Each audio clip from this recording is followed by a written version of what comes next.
Hello students, आप लोगों को फिर से स्वागत है लिमिट्स एजुकेशन के एक न्यू से वीडियो में।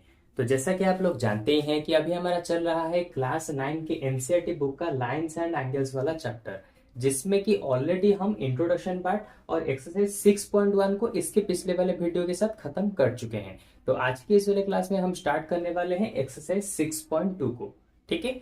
और एक्सरसाइज 6.2 के नंबर 1 और नंबर 2 को हम आज की क्लास में बहुत ही अच्छे से खत्म करेंगे, और बाकी सारे नंबर को हम आने वाले क्लासेस में धीरे धीरे करके दो दो नंबर्स करके खत्म करते हुए जाएंगे। ठीक है। मैं इसीलिए एक ही क्लास में सभी कुछ खत्म नहीं कर रहा हूं, नहीं तो तुम्हें बहुत ज्यादा समझने में दिक्कत आएगी। बस इसी की वजह से हम एक एक क्लास में दो दो नंबर्स को खत्म करेंगे और फिर आगे बढ़ेंगे। ओके। तो देखो, सबसे पहले यहाँ पे क्या दिया है, if A B parallel to C D. अरे रे रे, मैंने यहाँ पे नाम देना ही भूल गया। ठीक है। अच्छा, एक मिनट में नेम दे देता हूं। A B C D, then आ जाएगा A B C D, then आ जाएगा ई एफ। अच्छा, ये आ गया ए बी, ये आ गया सी डी, ये आ गया ई एफ। ठीक है। तो इसने क्या दिया है, ए बी पैरेलल है सी डी के साथ और सी डी पैरेलल है ई एफ के साथ। तो इसका मतलब ये तीनों एक दूसरे के साथ पैरेलल हैं। ओके। फिर उसने दिया है y is to z equal to 3:7 होगा। y इज टू जेड होगा इक्वल टू 3:7। ये उसने गिवन दिया है। तो बताओ x का वैल्यू कितना होगा।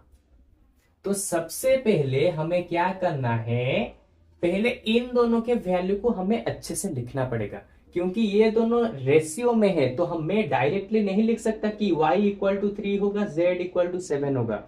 मुझे सबसे पहले इन दोनों के लिए एक कॉमन रेशियो को डिफाइन करना पड़ेगा। कैसे? Let the common ratio of y and z is a।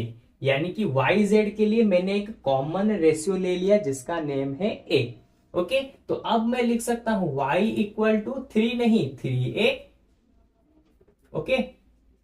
और लिख सकता हूं क्या, z इक्वल टू 7 है। हो गया। अब मैं y इक्वल टू 3 डायरेक्टली नहीं लिख सकता क्योंकि ये कॉमन में है, सॉरी रेशियो में है। और z इक्वल टू 7 नहीं लिख सकता क्योंकि ये दोनों रेशियो में है। इसीलिए मुझे यहाँ पे एक कॉमन रेशियो डिफाइन करना पड़ा जिसको मैंने a लिया, और तभी जाके मैं इस तरह से इन दोनों को लिख सकता हूं। चाहे यहां पे करो, दूसरी कहीं पे भी तुम इस तरह के क्वेश्चन को करो। अगर रेशियो में कोई भी चीज दिया है तो तुम डायरेक्टली नहीं लिख सकते y equal to 3 z equal to 7, ये चीज तुम डायरेक्टली नहीं लिख सकते। ठीक है, ये गलत होगा। इसलिए हम सबसे पहले एक कॉमन रेशियो को यहाँ पे लेते हैं, फिर जाके हम उसे अलग अलग करके लिख सकते हैं। ओके। तो इसको हमने यहाँ पे ले लिया। अच्छा, फिर देखो, फिर उसने डाटा दिया ए बी पैरेलल होगा सी डी के साथ और सी डी पैरेलल होगा ई एफ के साथ, यानी कि तीनों एक दूसरे के साथ पैरेलल होंगे। All lines are parallel to each other. ये पैरेलल का साइन है। ओके। तुम चाहो तो इसको लिखते टाइम भी यूज कर सकते हो, एग्जाम में चलेगा। ठीक है। तो देखो, अब इसने क्या कहा है, x के वैल्यू को निकालो। लेकिन उससे पहले देखो x किसके साथ इक्वल होगा, किसके साथ इक्वल होगा, x इक्वल होगा z के साथ। अब तुम पूछोगे कैसे, देखो ये एक पैरेलल लाइन है, ये भी एक पैरेलल लाइन है, और दोनों पैरेलल लाइंस के ऊपर ये एक ट्रांसवर्सल लाइन है। अगर दो पैरेलल लाइंस होते हैं इस तरह से, उनके ऊपर एक ट्रांसवर्सल लाइन गया होता है, ठीक है, तो यहां पे जो एंगल होता है और यहां पे जो एंगल होता है वो दोनों इक्वल होते हैं। ओके। इस चीज को मैं इंट्रोडक्शन वाले पार्ट में ऑलरेडी बहुत ही अच्छे से एग्जांपल के साथ समझा चुका हूं, इसीलिए मैं बार बार कहता हूं सबसे पहले इंट्रोडक्शन वाले पार्ट को देख लो। ओके। अच्छा, अब देखो ये दोनों इक्वल क्यों होते हैं, यानी कि एक्स और जेड एक दूसरे के साथ इक्वल इसलिए होंगे अल्टरनेट इंटीरियर एंगल। यानी कि दो पैरेलल लाइंस के ऊपर जब एक ट्रांसवर्सल लाइन गिरता है, वहां पे अल्टरनेट इंटीरियर एंगल्स बनते हैं और वो दोनों एक दूसरे के साथ इक्वल होते हैं। ओके। तो इसी के लिए x इक्वल होगा z के साथ। देखो, अगर बीच वाले लाइन को भूल जाते हो तो देखो सेम चीज यहां पर भी है। x यहां पे है, जेड यहाँ पे है। अगर बीच वाले लाइन को अगर भूल जाते हो तो सेम टू सेम सिचुएशन यहाँ पे है। ओके, तो एक्स इक्वल टू जेड हो गया। अब मैं क्या लिख सकता हूं, देखो y प्लस एक्स हो जाएगा कितना, 180 डिग्री। यानी कि y एंगल को x एंगल को मिलाओ, दोनों को मिलाओ के 180 डिग्री मिलेगा। क्यों मिलेगा, क्योंकि ये दोनों को इंटीरियर एंगल्स हैं। ये दोनों हमारे हैं को इंटीरियर एंगल्स। यानी कि अगर यहाँ पे इस दोनों को मैं इरेज करके फिर समझाने की कोशिश करता हूं। मान लो यहाँ पे एक एंगल है और यहाँ पे एक एंगल, तो एक ही साइड में ट्रांसवर्सल लाइन के एक ही साइड में जो दोनों एंगल्स होते हैं उनको मिलाओगे हमेशा 180 डिग्री आता है। इस चीज को मैं इंट्रोडक्शन पार्ट में भी समझा चुका हूं। ओके, तो दोनों को मिला 180 डिग्री आएंगे क्योंकि ये दोनों को इंटीरियर एंगल्स होंगे। हो गया।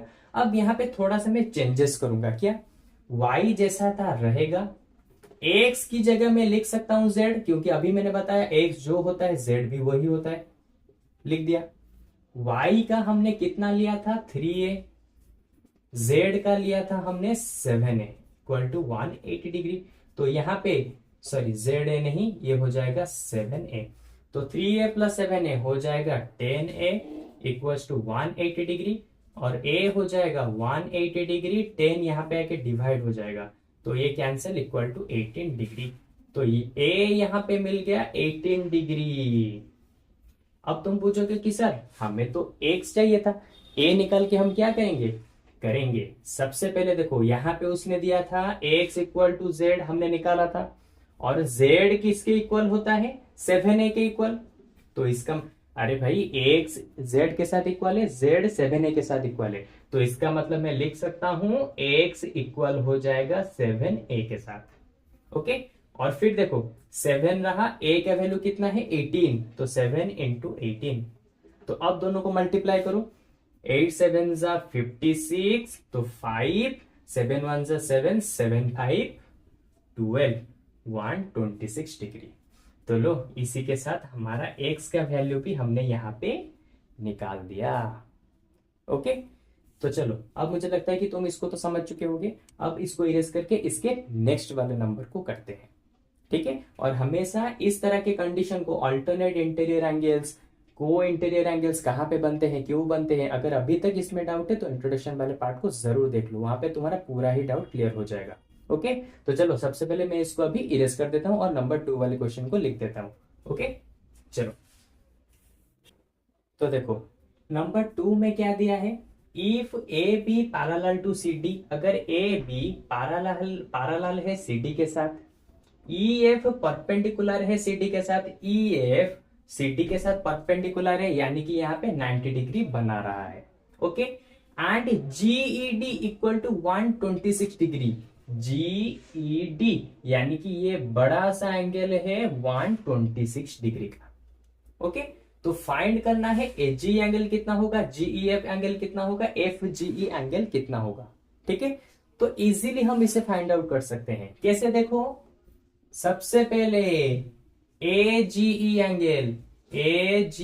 एंगल इक्वल होगा किसके साथ, एजीई, यानी कि ये वाला एंगल किसके साथ इक्वल होगा, सिंपल इस वाले बड़े से एंगल के साथ। अब तुम पूछोगे सर कैसे, देखो अगर दो पैरेलल लाइन से उनके बीच में एक ट्रांसवर्सल लाइन ऐसे जाता है, तो यहां पे जो एंगल क्रिएट होता है ये दोनों इक्वल होते हैं। क्यों, अल्टरनेट इंटीरियर एंगल्स। अरे अभी मैंने नंबर 1 में बताया था ना, angle x equal to angle z, क्योंकि ये दोनों अल्टरनेट इंटीरियर एंगल्स होते हैं।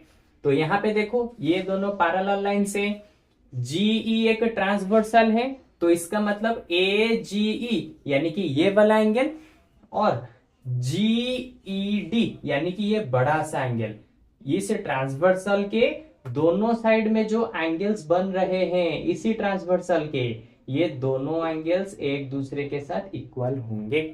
क्यों इक्वल होंगे, अल्टरनेट इंटीरियर एंगल्स। तो सबसे पहले ए जीई यानी कि ये वाला एंगल जो लिख दिया है इक्वल होगा किसके साथ, इसी ट्रांसवर्सल लाइन के दूसरे साइड में, यानी कि जीईडी यानी कि इस बड़े से डॉट डॉट वाले जो एंगल देख रहे हो इसके साथ इक्वल होगा। हो गया। तो अब देखो AGE कितना होगा, GED ऑलरेडी हमें दिया है 126 डिग्री, तो HGE भी इक्वल हो जाएगा 126 डिग्री के साथ। देखा कितना सिंपल था, AGE पहला वाला हमारा इजीली निकल गया।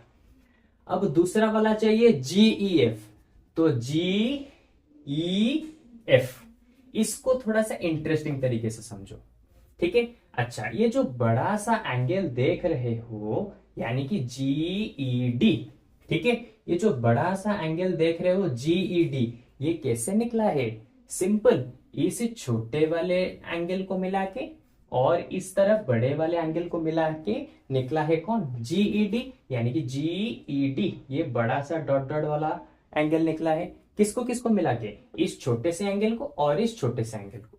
तो लिखो इस छोटे से एंगल का नाम क्या होगा, GEF, लिख दो GEF, प्लस इस वाले का नाम क्या होगा, FED, तो लिख दो FED, लिख दिया। अब ऐसा मैंने इसीलिए किया क्योंकि अभी हमें चाहिए GEF, तो देखो GEF यहां पे ऑलरेडी लिखा हुआ है, ओके। और FED 90 डिग्री होगा, ये गिवन है। GED 126 डिग्री होगा, ये भी गिवन है। तो ये दिया है, ये दिया है, तो इस चीज को हम निकाल सकते हैं। कैसे, GED का वैल्यू होगा 126 डिग्री इक्वल टू GEF हमें पता नहीं, वही हमें निकालना है, प्लस FED कितना है 90 डिग्री, लिख दो 90 डिग्री। अब देखो ये प्लस 90 डिग्री इस तरफ आके क्या हो जाएगा, माइनस 90 डिग्री हो गया, इक्वल टू GEF। 126 डिग्री से माइनस करेंगे 90 डिग्री को, तो ये आ जाएगा कितना, 126 डिग्री से 90 डिग्री को माइनस करेंगे तो आ जाएगा 36 degree equal to GEF angle. तो लो सेकेंड वाले का भी हमारा यहां पे निकल गया बहुत ही इजीली, ठीक है। अब करेंगे इस लास्ट वाले को। लास्ट वाले को देखो कैसे निकालना है, FGE, सबसे पहले कौन सा एंगल है, देखो FGE यानी कि ये वाला एंगल, ठीक है। तो इस वाले एंगल को हमें निकालना है। अरे भाई इजीली निकाल सकते हैं, कैसे, इसके साइड वाला एंगल हमें गिवन है ना, यानी कि AGE, देखो AGE हमें गिवन है यानी कि हमने निकाल चुके हैं, इसीलिए इन दोनों को यूज करके हम इस वाले एंगल को निकाल सकते हैं। कैसे, देखो AGE यानी कि ये वाला एंगल और ये वाला एंगल दोनों को मिलाओगे कितना मिलेगा, 180 डिग्री, क्योंकि ये दोनों एक दूसरे के साथ लीनियर पेयर बनाते हैं, और लीनियर पेयर बनाने वाले एंगल्स को जो मतलब कि जब तुम ऐड करते हो तो वहां पे तुम्हें मिलता है 180 डिग्री। इस चीज को भी मैं इंट्रोडक्शन वाले पार्ट में बहुत अच्छे से एग्जाम्पल के साथ समझा चुका हूं, इसलिए बात मतलब कि बहुत बार रिकमेंड कर चुका हूं कि प्लीज इंट्रोडक्शन वाले वीडियो को देख लो, नहीं तो इसमें बहुत ज्यादा डाउट्स आएंगे, ठीक है। तो देखो AGE यानी कि ये वाला एंगल, AGE ये वाला एंगल, प्लस FGE यानी कि ये वाला एंगल FGE, ठीक है। इन दोनों को मिलाओगे 180 डिग्री आएगा, क्योंकि ये दोनों है लीनियर पेयर, हो गया। HGE का वैल्यू कितना है, 126 डिग्री ऑलरेडी निकाल चुके हैं हम। FGE का पता नहीं, वो जैसा था वैसा रहेगा, इक्वल टू 180 डिग्री। अब 126 डिग्री प्लस में है, इस तरफ आके माइनस हो जाएगा, ये हो गया FGE। तो 126 इस तरफ आएगा तो माइनस होगा, तो कितना बन जाएगा 126 डिग्री। तो माइनस करेंगे तो कितना आएगा, देखो 10 से 6 जाएगा तो 4, ये हो गया 7, 7 से 2 जाएगा, 7 जाएगा, 6 जाएगा, फिर बचा 5, 54 डिग्री। तो लो FGE एंगल का वैल्यू निकल गया 54 डिग्री। तो इस तरह से हमने तीनों एंगल्स के वैल्यू यहाँ पे निकाल दिए और बहुत ही अच्छे तरीके से अब मुझे लगता है कि तुम इसे समझ चुके होगे, ओके।